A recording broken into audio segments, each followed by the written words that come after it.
सिर्फ पैसा के हिसाब से दे दोगे तो हो जाएगा। जबरदस्ती आपके ऊपर कोई चीज थोपी गई है, संस्कारित बनाती है और आगे बढ़ने की प्रेरणा देती है। लेकिन आत्मनिर्भर भारत की दिशा में आपका जो एक लक्ष्य है, आपका जो कॉन्फिडेंस है, आपका जो मनोबल है, वो आपको आगे बढ़ाता है। मैं भैया आज की जो हमारी जनरेशन है वो मीडिया के या प्रिंट इलेक्ट्रॉनिक या सोशल मीडिया के जितने भी प्लेटफॉर्म हैं उनके काफ़ी टच में है, और विशेष रूप से सोशल मीडिया से यूट्यूब चैनल एक ऐसा प्लेटफॉर्म है। आज मैं खुद अपने बारे में बात करूं तो 2014 से मेरा भी पेज चल रहा है, और भैया 1.25 लाख फॉलोवर्स मेरे कैसे जुड़ गए, लेकिन मैंने शिक्षा सामाजिक क्षेत्र में अपना बैलेंस बनाते हुए हर एक एक्टिविटी की, और एक्टिविटी करते करते हमारे फॉलोवर बढ़ गए। हम हर कार्यक्रम इसलिए करते हैं कि हमारी बच्चियों को कुछ सीखने को मिले।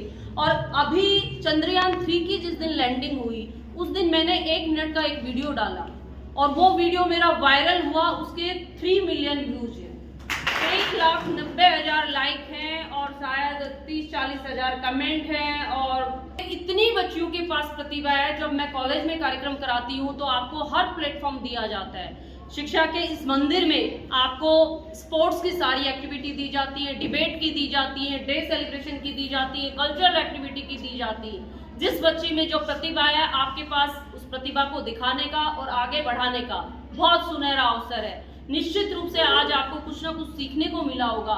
मातृशक्ति के रूप में बहन नीनू जी ने आपको बहुत कुछ बताया। एक सक्सेसफुल गृहिणी होते हुए शेयर मार्केट को देख रही है। आप में से भी बहुत सी बच्चियों में प्रतिभा है, आप भी बहुत कुछ कर सकती है। और नर्सरी, एक प्लांटेशन, और जिस तरह से विदेशों तक जो प्रतिभा इन्होंने ली है भैया ने, मुझे लगा है आपको कुछ ना कुछ जरूर सीखने को मिला होगा भारत देश के लिए, भारत की संस्कृति के लिए, और जिस ध्येय से हम समाज के लिए काम कर रहे हैं। एक एक प्रसंग के माध्यम से कैलाशी भाई साहब ने आपको बताया। और भाई साहब, मैं और मेरी बच्चियां निश्चित रूप से जब भी कोई कार्यक्रम होता है तो हमें कुछ ना कुछ सीखने को मिलता है, और आपके इन आशीर्वचनों से हमें भी प्रेरणा मिली है। हमें भी आगे बढ़ने की और सकारात्मक सोच के साथ और अच्छा प्रयास करने की आवश्यकता है। मैं आप सबसे यही कहना चाहती हूँ कि हर कार्यक्रम का एक अर्थ होता है, हर कार्यक्रम का एक उद्देश्य होता है, और जिस उद्देश्य से हम जिस कार्यक्रम को करते हैं उसके माध्यम से आप कुछ सीख कर समाज को देने का प्रयास कीजिए।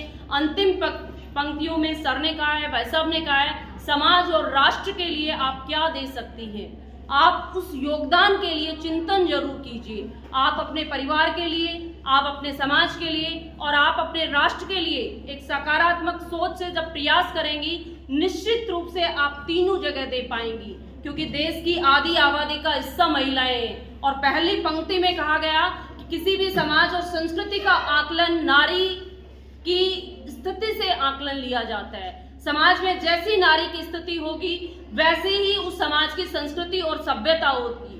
मैं विश्वास दिलाती हूँ भाई साहब, ये नारी शक्ति, ये मातृशक्ति आने वाले इस समय में आजादी के अमृत महोत्सव पर एक भारत श्रेष्ठ भारत की दिशा में इस भारत देश को आगे ले जाने के लिए, भारत के धर्म और संस्कृति को आगे बढ़ाने के लिए, भारत को पुनः विश्व गुरु बनाने के लिए हम सब एक संकल्प के साथ बढ़ेंगे, मजबूती के साथ बढ़ेंगे, आत्मविश्वास के साथ बढ़ेंगे, और जहां हम योगदान दे सकते हैं सुंदर समाज के निर्माण में, अच्छे परिवार के संचालन में, हम निश्चित रूप से मिलकर काम करेंगे।